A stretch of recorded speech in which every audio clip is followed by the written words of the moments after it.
Suspense. Tonight brings you a tale of jealousy and hate on the stage of a deserted opera house. Aria from Murder, starring Mr. Ezio Pinza.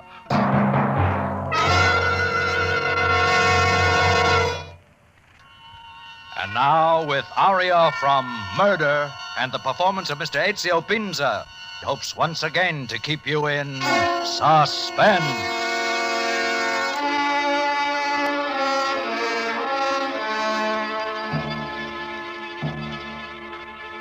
Me. Niccolo, tonight you are singing as you have never sung before. How wildly the patrons applaud. I wonder if they would applaud so tremendously if they knew the thing that you suffer in your heart. I will call now. There is time.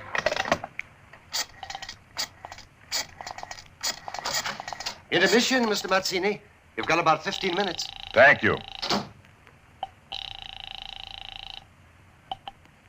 Police headquarters. I wish to speak with the policeman in charge of the homicide department, please. Just a moment. Homicide, Lieutenant Morgan. This is Niccolo Mazzini, Lieutenant Morgan. Yes? I am the bass baritone with the Grandier Opera Company. Oh? Well, what can I do for you, Mr. Mazzini? I should like to make a confession at this time. A confession? Yes. I would like to confess to murder. Where are you now, Mr. Mazzini? I am calling from my dressing room here at the Grandier Opera House. In just a very few moments, I will step out on the stage and finish my performance in Mozart's opera Don Giovanni. It is my last performance. I shall try to explain. About the confession you wanted to make, Mr. Mazzini. My explanation, Lieutenant, becomes the confession. Your law books tell you that murder begins with reason. This murder that I had committed did not begin with a reason. It began with a weakness. A weakness. My weakness was a woman. Not the woman I married, but rather the woman I loved, Leola Dantes.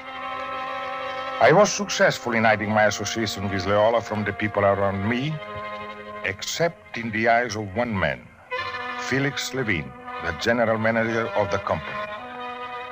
2 weeks ago, after a performance of The Marriage of Figaro, Felix sent word that he wanted to see me. I finished dressing and started across the stage on my way to his office. The opera house was deserted. And I was quite surprised to find him standing there on that barren stage, under that single work light, staring out into the darkened auditorium. Oh. I would like to talk to you, Niccolo, if you have a few minutes. Of course, Felix. There's something very important we must discuss. Well, then, by all means, let's discuss it. May I be very frank with you? I would have it no other way. Good. I am happy you feel that way. First, I have known for some time about you and Leola Dantes. So, you know about Leola Dantes.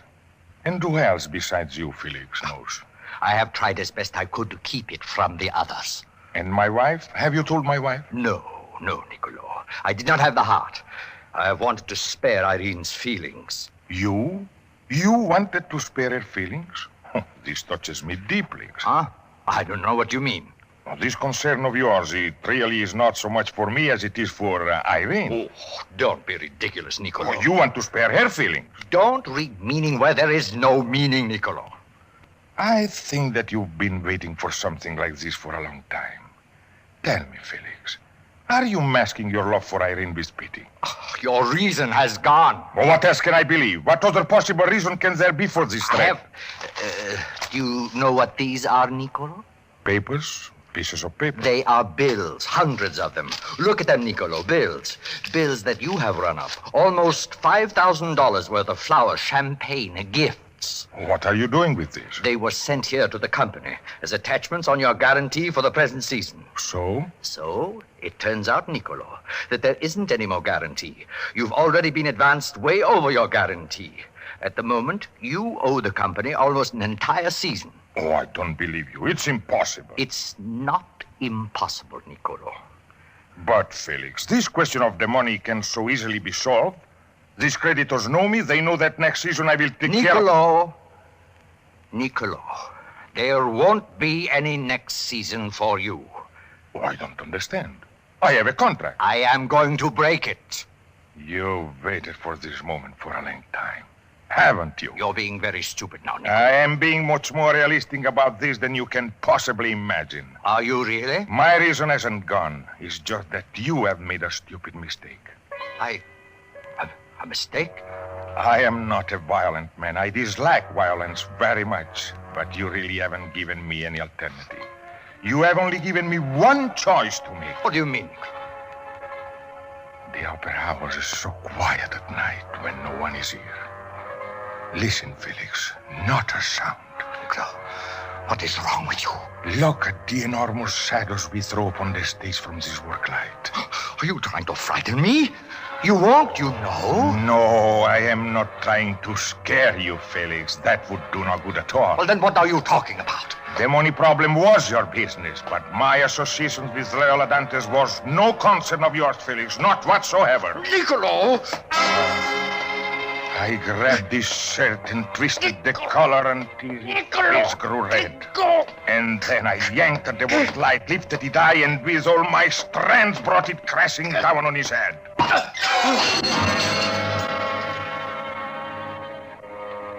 I released my hand from his collar. He swayed for a moment and then fell awkwardly down upon the stage. I reached over and picked up the beers lying on the table. And then I heard it. A sound from out in the auditorium. A sound of something or someone. It was too dark to see anything. I rushed over to the electrician case, threw the house light switch, and rushed back on the stage. There, sitting in the 6th or 7th row, staring at me in complete bewilderment, was a beady-eyed man wearing a brown jacket with a head of flaming red hair. You out there. Who are you? What are you doing out there? Don't sit there looking at me. Say something. Oh, so you are scared, is that it? Did you see everything? No, don't move.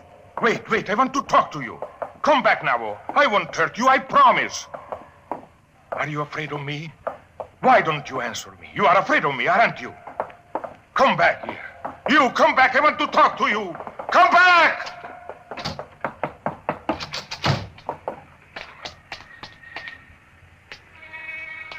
No. He was gone. I stood there and could feel the perspiration roll down off my face as I realized that a red-headed man had just witnessed the murder that I had committed.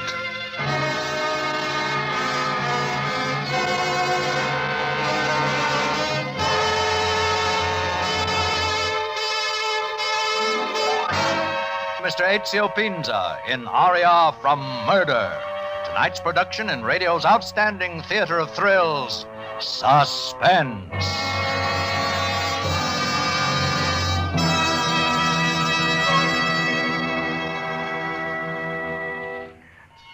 And now brings back to our Hollywood soundstage Mr. Ezio Pinza in Elliot Lewis's production of Aria from Murder. A tale well calculated to keep you in suspense.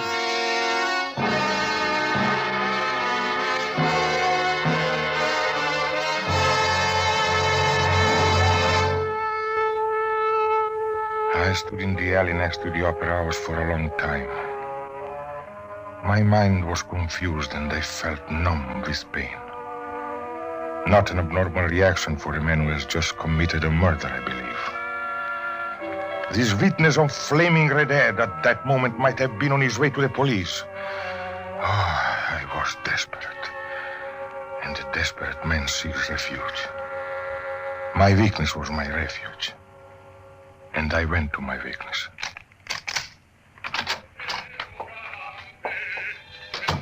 Nicky, darling. Leola. Sit down, darling. I'll fix you a drink. I need it. Recognize the record, darling? Yes. It was one of your best, I thought. It seems so long ago. Is there something wrong, Nicky? Wrong, Leola. Oh, why, no. There is nothing wrong. Oh. Here's your drink. Thank you. I know there's something wrong. Why? Whatever gives you that idea? Because you've forgotten. And it's not likely for you to forget, Nicky. Forgotten? You've forgotten to bring me something. And you never forget unless there's something wrong. Oh, Leola, I am sorry. Nicky, please, I know something is wrong. Now tell me what it is. Something to do with your wife? Has she found out? No, nothing. Well, then tell me, please. Leola. What is it, Nicky? Tell me. Please? Leola, tell me you love me. Tell me. Nicky, you know I do. Oh, darling. Nicky, no, wait, please. First tell me what it is. Tonight, just after the performance, Felix Levine sent word that he wanted to see me on stage. Go on, Nicky. He knew all about us. Oh, it had to come out sooner or later, didn't it, Nicky? He threatened to go to Irene, my wife. He threatened to tell her everything. And then he threatened to go to the newspaper. Oh? Do you see what that would have meant? I'm afraid I don't quite follow you. Oh, don't you understand, Leola? What it would involve, the scandal, the effect it would have on my reputation? I see. He offered to bargain with me. Bargain? Yes. If I would stop seeing you, he would remain silent. He became very adamant in his demand, and when I refused, he became violent. I, too, became violent, and in a rage, I hit him with the stage work light. What are you trying to say? Oh, Leola, I killed him. Nick. But then, Leola, while I was standing over his body, I heard a noise from out in the auditorium. Someone out there in the auditorium had seen the entire thing. What? I rose to turn the house lights on. A man wearing a brown coat with beady eyes and flaming red hair was sitting there looking at me. Who was he? Oh, I don't know. I had never seen him before in my life. Are you sure he saw everything? Oh, there is no doubt of it. Well,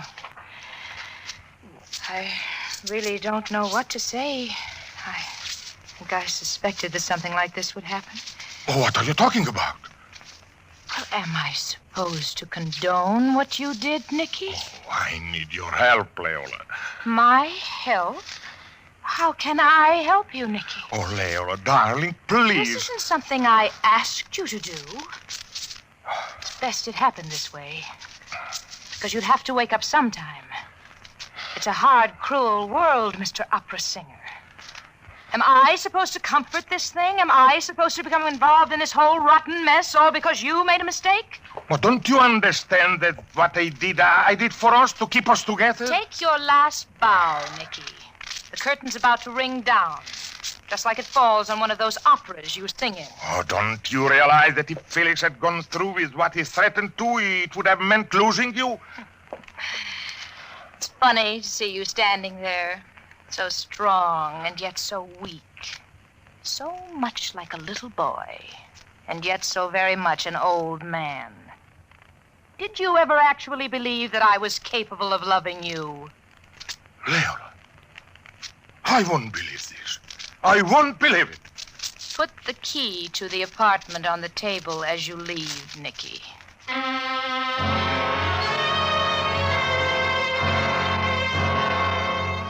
I left Leola's apartment in a daze, and I went home just as a condemned man goes to the gallows, and waited for the police.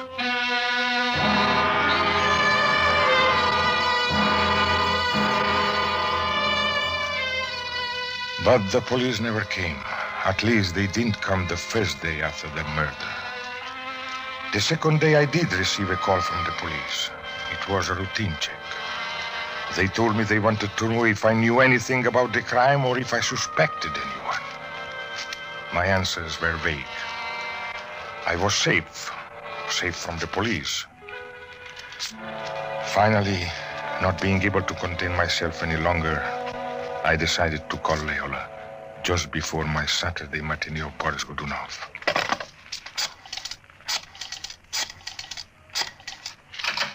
That's the overture, Mr. Mazzini. Yes, thank you.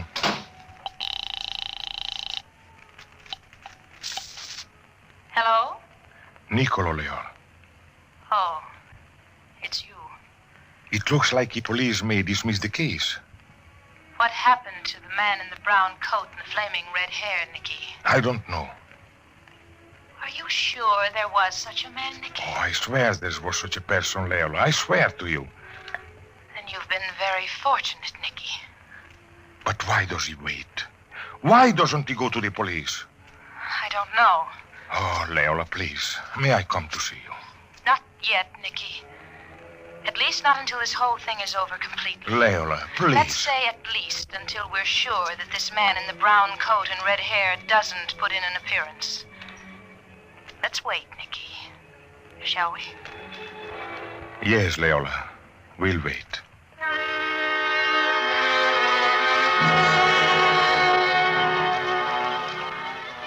And so I waited for I didn't know what.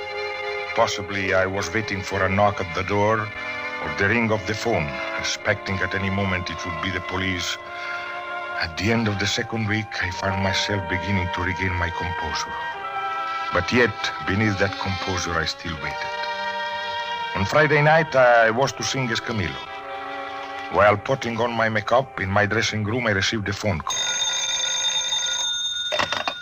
Hello. Hello, Nick. Who is this, please? I am busy. I was just telling my friends my brown coat needs to be clean and pressed, and I need a haircut. What are you talking about? Barbers tell me that men with red hair are the best conversationalists. You? Yeah, me. Who are you? Who are you? If you'd run a little faster, you might have caught me. Tell me, what would you have done to me if you had caught me, Nick? The same thing you did to Felix Levine? I don't know what you're talking about. Come on, let's not be corny, Nick. Why didn't you go to the police? Why didn't you? You sing well, Nick. You're a great singer. And I admire you.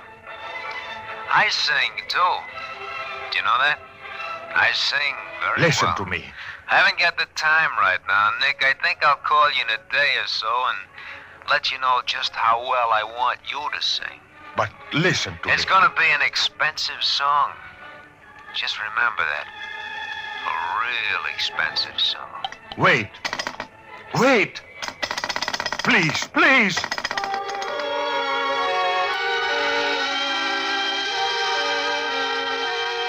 The man in the brown coat and flaming red hair had finally come out from his hiding place. And now I knew the reason why he had remained silent. He was going to blackmail me. He had seen everything. There was no escape for me now. I was helpless. How was I going to pay any demands he might make? As for the other creditors, I could easily have taken care of them. But this new creditor, his was a demand that could not be taken care of.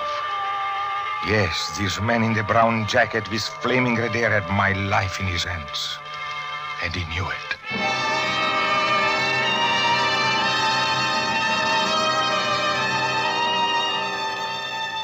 That evening, my performance in Carmen was a mockery. I sang as Camillo as if in a trance. I think that even the cast around me suspected something was wrong. Saturday, I waited for his phone call, but it didn't come. Then in the afternoon, I received a call to report to the Opera House wardrobe room for a custom fitting. I went down. I walked down the long side alley entrance to the Opera House. I opened the door and stepped in. Hello, Mr. Mazzini. The doorman greeted me, and I nodded to him. And as I lifted my head, there, sitting next to the doorman, his back to me, was the man in the brown coat and flaming red hair. I walked rapidly across the stage. I made my way back to a darkened corner from where I could watch the two of them. What was he doing here? Had he purposely exposed himself to me? It must have been half an hour, and the doorman received the phone call and left. Now, The man with red hair was sitting at the stage door alone, his back to me. I felt behind me and my hand closed upon a wooden stage brace. Then I made my way carefully against the back brick wall of the opera house. I was only a few feet from him now. I looked around. There was no one inside. And then I was upon him. I brought the stage brace crashing down in his head. He did not cry out. And I caught him before he fell off the chair. I held him in my arms waiting. No sounds. No one had heard. Good. I lifted him upon my shoulders and in darkness made my way back to my dressing room. I kicked the door closed behind me, emptied my traveling trunk and deposited the body in it. In the morning, I could have the trunk delivered to my home and dispose of its contents. I left the opera house. A great weight had suddenly been lifted from my shoulders.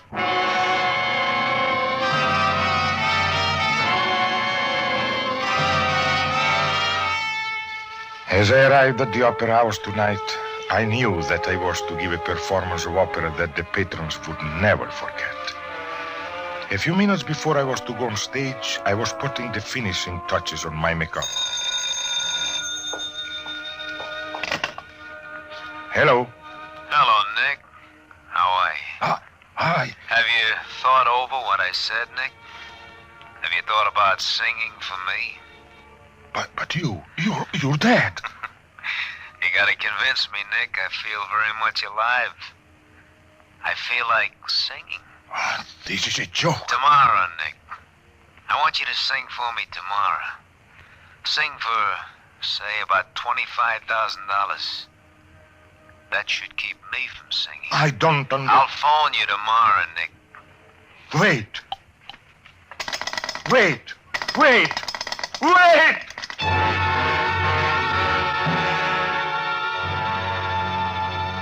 I placed the phone back on the hook and walked toward the trunk. I lifted the lid. The man who lay in that trunk was the man who had seen me kill Felix Levine. No, I had not made a mistake, Lieutenant. I am sure you can guess the obvious. Viola Datis. Yes. She was the only other person besides the man with the red hair who knew about Felix Levine. This other guy who called you. It must have been somebody she hired. The woman for whom I had killed twice had betrayed me. We call it blackmail, Mr. Mazzini. Oh, it matters so little now. Well, we'll pick him up and then we'll be down for you. I shall be ready. You're on, Mr. Mazzini. Coming. With your permission, Lieutenant Morgan, I go to give my finish. My final performance. Sing well, Mr. Mazzini.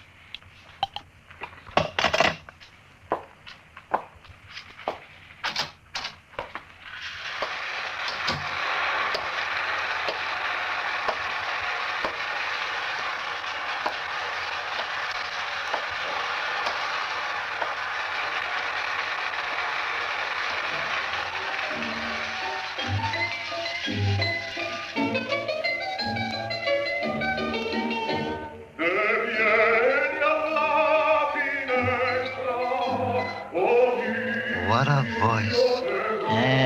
Far and few between. Where's Red? I don't know where he is. Saw him around this afternoon, and he just disappeared. He wanted to hear Mazzini, didn't he? Are you kidding? Mazzini's his whole life. I don't think there's anything in the world he wouldn't do for Mazzini. Well, that's because he wanted to be a singer himself, probably. A singer? That crazy redhead a singer? How could a guy who was born a mute be a singer?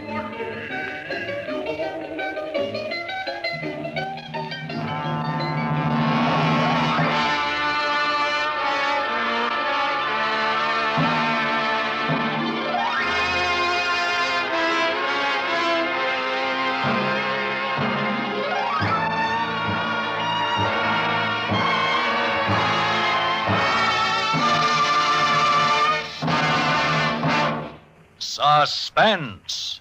Tonight's star, Mr. Ezio Pinza. Next week, Suspense. Suspense is produced and directed by Elliot Lewis, with music composed by Lucian Morawek and conducted by Lud Gluskin. Portions of this program were transcribed. Aria from Murder was written for Suspense by Richard George Petticini. Included in tonight's cast were Joseph Kearns, Kathy Lewis, and Wally Mayer. This is CBS, the Columbia Broadcasting System.